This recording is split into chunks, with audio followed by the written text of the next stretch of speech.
आपलं भारत देशाचं ना एक वैशिष्ट्य आहे. कोसाकोसावर भाषा बदलते, पण मी तर म्हणते पावलागणिक आपली खाद्य संस्कृती देखील बदलते. पण काश्मीरपासून ते कन्याकुमारीपर्यंत एकच गोष्ट आहे जी आपल्या सगळ्यांना एकत्र जोडते, ते म्हणजे आपण साजरे करत असलेले सण. आता या सणामध्ये पण एक गोष्ट तर कायम कॉमन असते, ती म्हणजे आनंदाची उधळण आणि मस्त पदार्थांची रेलचेल. हो की नाही?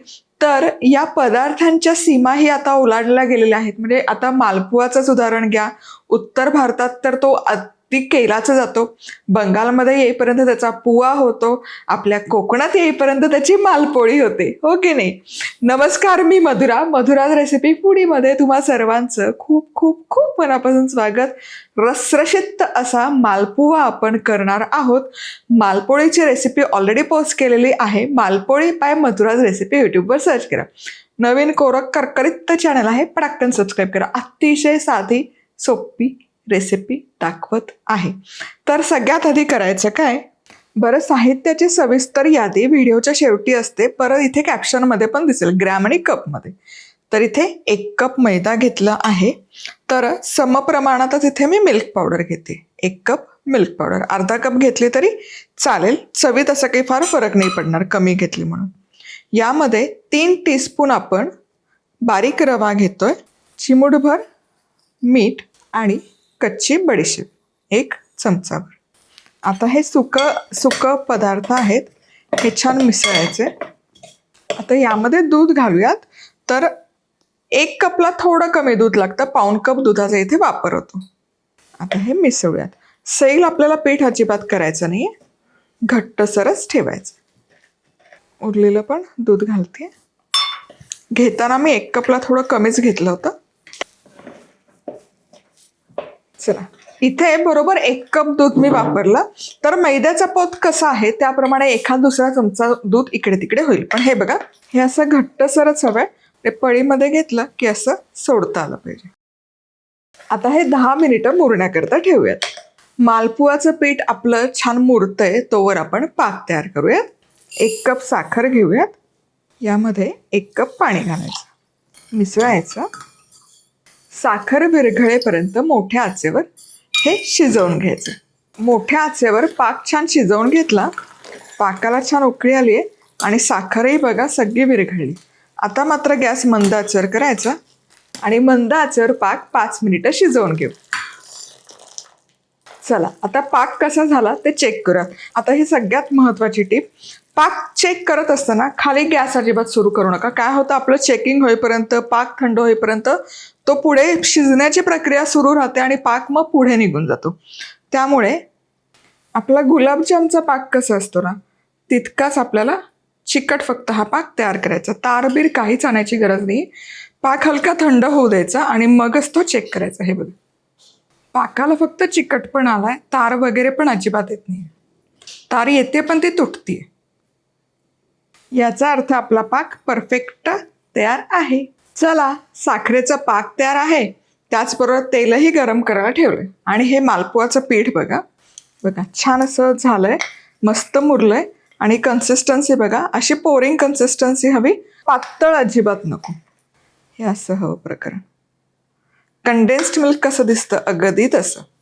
आता हे असंच केलं तरी चालेल, पण मी यामध्ये अगदी चिमूटभर बेकिंग पावडर घालते. यामुळे मालपुआला जाळी खूप छान येते. अगदी थोडीशीच बघा. आता हे मिसळायचं. चला, आणि आता हे तेलामध्ये सोडूयात. हे छोटी पळीभर पीठ घ्यायचं आणि हे असं एका ठिकाणीच गोल घालून घ्यायचं.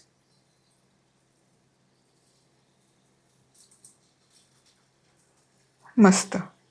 आणि तेल खूप मोठ्या आचेवर ठेवायचं नाही. छान गोल गोल होतात बघा हे मालपुआ. असं पसरट तवा घेतला ना की एका वेळेस छान 5-6 मालपुए तयार होतात. बघा, छान फुलून वर आलेत. यामध्ये आपण जी बेकिंग पावडर घातली ना त्यामुळे. मस्त. आता एक बाजू छान सोनेरी रंगावर तळून झाली पाहिजे, मगच आपण हे उलटवूयात. काय दिसतात पण बघा, सुंदर छान फुललेत, जाळी पण छान आली आहे आणि लगेच फुलून असे ना वर आलेत. चला, एक बाजूने मस्त असे सोनेरी तळून झाले. हे उलटवूयात. काय सुंदर रंग आलाय बघा, मस्त. तुम्हाला आणि हे चप्पू चप्पू चपट करायचे असतील ना, एनिवे ते काय होतं ना, त्यातली हवा निघून जाते आणि ते चपटेच होतात. पण हे असं केलं ना, थोडी बेकिंग पावडर टाकून, की ते छान असे रसरशीत होतात बघा आतपर्यंत. काय दिसतायत, वा वा वा. चला, दोनही बाजूने मस्त तळून झाले की आता हे काढायचं. वा, तेल सगळं निथळायचं आणि हे तेल निथळलेले मालपुए 30-40 सेकंद फक्त असं टिश्यू पेपरवर काढूयात, म्हणजे त्यातलं जास्तीचं तेलही निघून जाईल. पूर्ण तेल काढायचं. मस्त. याच प्रकारे पुढचे पण मालपुए तेलात सोडते आणि मग ते आपण पाकात सोडूया. चला, प्रत्येक वेळेस तेलात सोडण्यापूर्वी हे असं आहे ना, फेटून घ्या एकदा मिश्रण. तेल खूप गरम झालं होतं म्हणून जरासं गॅस बंद करून ठेवूया.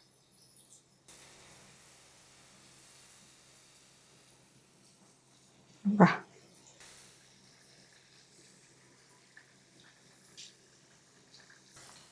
आणि आता हे तळलेले मालपुए या साखरेच्या पाकात घोळवायचे. साखरेचा पाक हलका गरम हवा, नाहीतर मग ते त्यामध्ये जिरणार नाही पाक. आणि हे छान पाकामध्ये घोळवायचे आणि एखाद 30-40 सेकंद, म्हणजे पुढची बॅच होईपर्यंत यामध्ये पाकातच ठेवायचे. ही दुसरी टाकलेली बॅच पण मस्त खरपूस तळून झाली. ही पण आता उलटवायची. वा, काय सुरेख रंग येतोय बघा एकूण एक मालपुआला. आणि काय म्हणजे असा आहे ना, फुग्यासारखा होतो. फक्त चिमूटभर आपण यामध्ये बेकिंग पावडर टाकली बघा. वा, पुढची बॅच तळली जाते तोवर आपण हे पाकातले मालपुए काढूयात आणि हे असे जाळीवर ठेवूयात, म्हणजे त्यातला जास्तीचा पाक आहे तो खाली निथळून जाईल. आणि ही तळून झालेली बॅच पण काढूयात. तेल पूर्ण निथळायचं आणि टिश्यू पेपरवर. प्रकरण आहे की नाही एकदम बहारदार. हा हा हा हा हा, इतके रसरशीत लागतात तुम्हाला सांगते हे मालपुए. म्हणजे एक खाल्ला की टुम. आणि डेझर्टसाठी, गोडासाठी परफेक्ट पदार्थ आहे. हे तुम्ही करून ठेवू शकता. मस्त असे एकावर एक मालपुए आणि गार्निश करून ठेवू शकता. इतकं आवडीने खातात सगळे, तुम्हाला सांगते.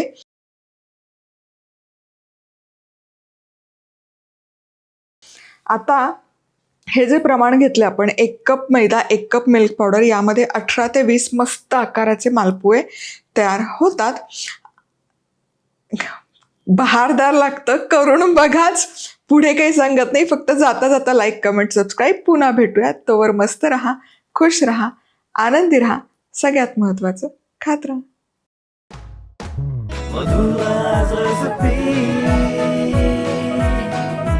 मधुराज रेसिपी, महाराष्ट्राची अस्सल चव.